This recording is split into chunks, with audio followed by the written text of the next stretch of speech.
Okay, so maybe we can start with a couple of examples where the bias is adversely impacted strategic decision making that highlights that part.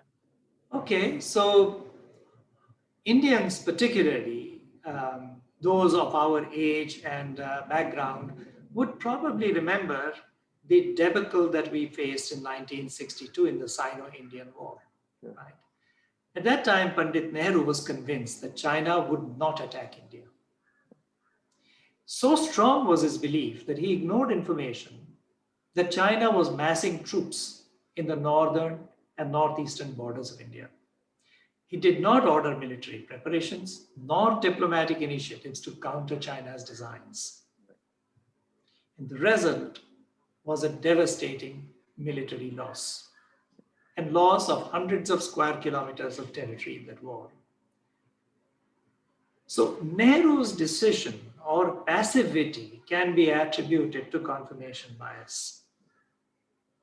Now, at today's context, it might be fashionable to blame Nehru for many other things. Right. But the reason why we are discussing it, that Nehru was otherwise a very balanced and a very straight thinking person. And yet, he was susceptible to a bias of such grave magnitude. Sure. Right. On a day-to-day basis, one of the ways in which bias is, how do you say, leveraged to one's advantage, Right. is what smart salespeople do. Okay. And I like to give this example in my class, particularly to the young ladies.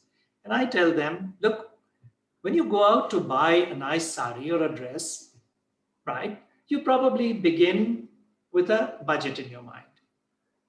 But when you go to a shop and you ask for a dress or a sari to be shown, a smart salesperson would almost invariably show you a beautiful sari that is about 20% or 30% over your budget.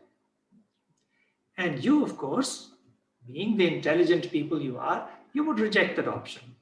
But now that higher price is anchored in your brain. And you may end up buying, there's a high likelihood that you may end up buying a sari that is more expensive than the budget you came there with. Yes. And this is anchoring bias. Okay. Right? Empirically, smart salespeople learn Right.